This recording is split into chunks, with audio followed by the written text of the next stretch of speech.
wabarakatuh. Perkenalkan, nama saya Desi Febrianti dengan NIM 5012419 dari kelas 1C Akuntansi Sore. Di sini saya akan melakukan presentasi mengenai manajemen sumber daya manusia dan manajemen operasi. Huluan dari sumber daya manusia yaitu isu manajemen sumber daya manusia memperkenalkan konsep human capital atau modal manusia yang menurut Bander DKK adalah nilai ekonomi yang berasal dari komunikasi, pengetahuan, pengalaman, keahlian, dan kemampuan karyawan. Dari manajemen sumber daya manusia, kita harus mempunyai perencanaan sumber daya manusia. Apa sih yang dimaksud dengan perencanaan sumber daya manusia? Perencanaan sumber daya manusia adalah peramalan kebutuhan jumlah tenaga kerja berikut perkiraan kompetensi yang dibutuhkan dari tenaga kerja yang dibutuhkan, serta perkiraan mengenai pasokan tenaga kerja dengan kualifikasi tertentu yang berada di pasar tenaga kerja. Perencanaan sumber daya manusia terbagi menjadi beberapa bagian, yaitu yang pertama, analisis jabatan. Analisis jabatan atau disebut dengan job analysis adalah penelaahan terhadap suatu jabatan dengan tujuan untuk mengetahui persyaratan jabatan, apa yang dibutuhkan seorang karyawan untuk melaksanakan suatu jabatan, serta uraian tugas apa saja yang melekat pada suatu jabatan. Yang kedua ada spesifikasi jabatan atau job specification. Apa sih spesifikasi jabatan itu?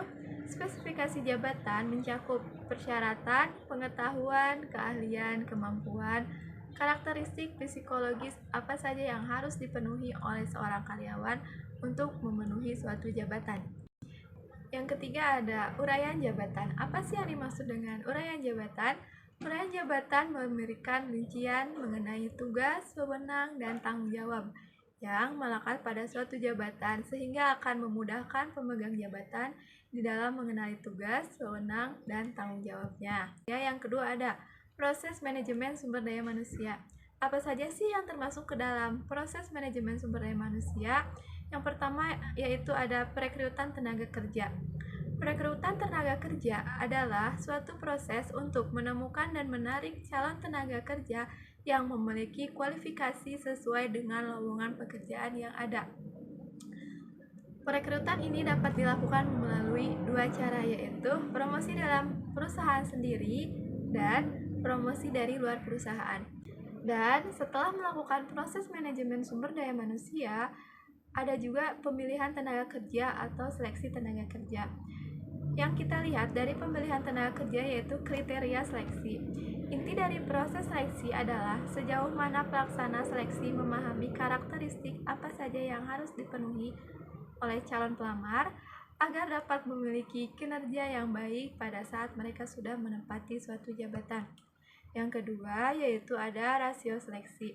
Apa sih yang dimaksud dengan rasio seleksi? Rasio seleksi menunjukkan perbandingan antara jumlah pelamar yang diterima bekerja dibandingkan dengan jumlah pelamar yang mengajukan lamaran. Dan yang ketiga ada proses seleksi. Proses seleksi terbagi menjadi beberapa bagian. Yang pertama ada seleksi lamaran, yang kedua ada pengujian calon tenaga kerja, yang ketiga ada wawancara, yang keempat ada pengecekan latar belakang dan referensi, dan yang terakhir ada pemeriksaan jasmani. Ada penempatan tenaga kerja. Setelah tenaga kerja diseleksi, selanjutnya akan ditempatkan untuk mengisi jabatan tertentu dan melaksanakan tugas dan fungsi yang sesuai dengan jabatannya.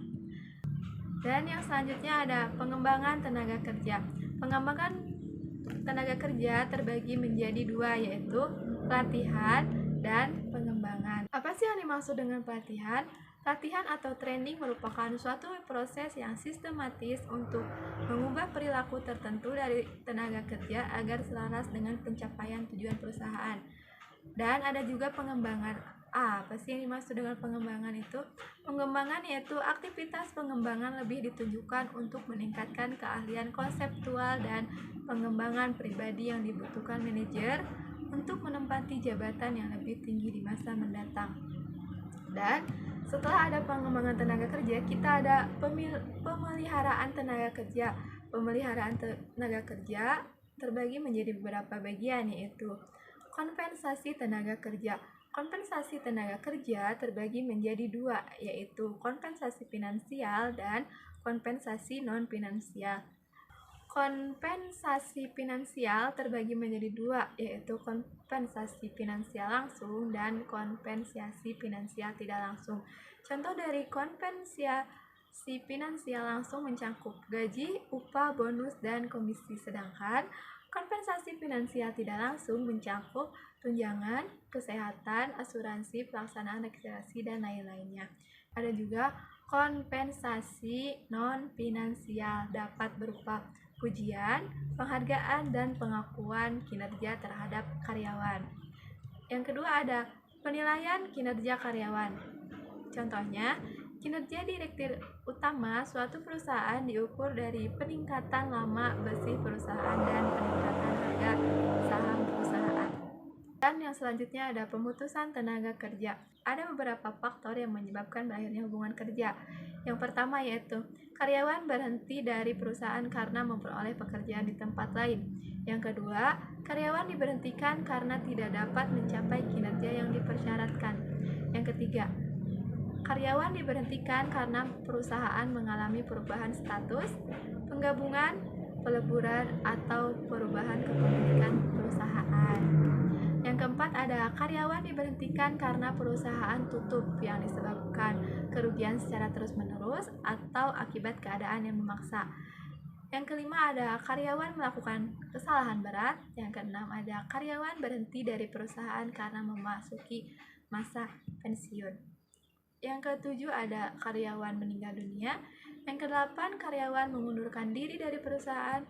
Dan yang kesembilan yaitu karyawan dapat diberhentikan dari perusahaan apabila mengalami cacat permanen. Selanjutnya kita akan membahas tentang manajemen operasi. Apa sih manajemen operasi itu?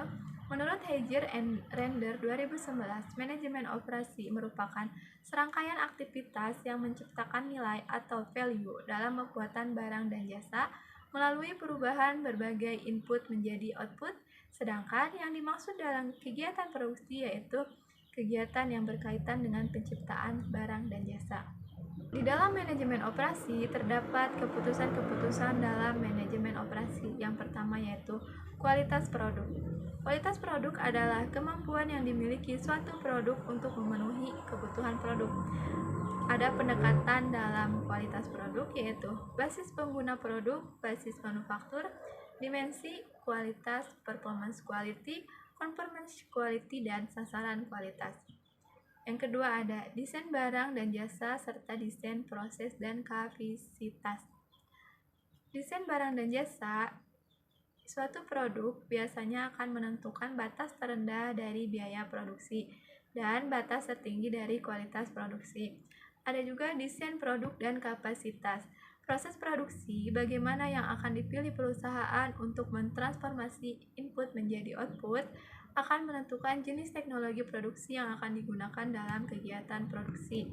Yang ketiga yaitu ada pemilihan lokasi. Pemilihan lokasi menggunakan pendekatan kualitatif, merupakan pendekatan pemilihan lokasi produksi dengan memperhitungkan berbagai aspek yang bersifat kualitatif. Pendekatan kualitatif dapat digunakan juga untuk pemilihan lokasi fasilitas produk yang memperhitungkan berbagai faktor dengan suatu numerik.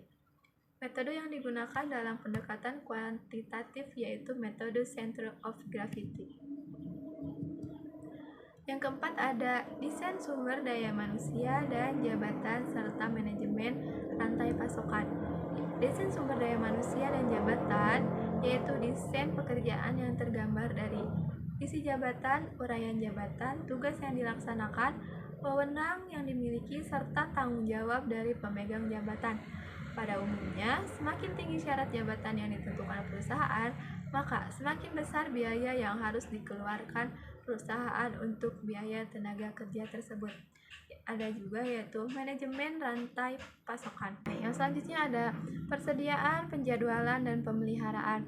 Persediaan yaitu kegiatan produksi yang mencakup persediaan bahan baku, bahan pembantu, bahan setengah jadi, dan bahan jadi.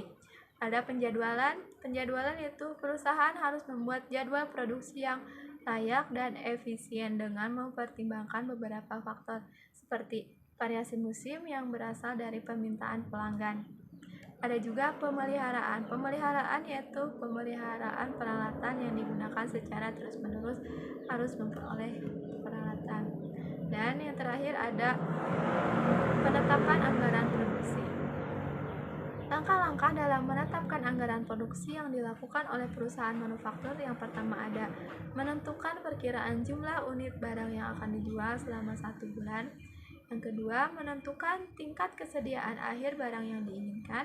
Yang ketiga, menambahkan jumlah persediaan akhir barang dengan perkiraan jumlah unit barang yang akan terjual selama 1 bulan. Hasil penjualan ini menunjukkan besarnya persediaan yang diperlukan perusahaan. Yang keempat, perusahaan dapat menetapkan jumlah persediaan yang akan menjadi persediaan awal dan berapa yang harus diproduksi. Sekian presentasi dari saya. Mohon maaf bila banyak kesalahan. Wabillahi taufiq wal hidayah. Wassalamualaikum warahmatullahi wabarakatuh.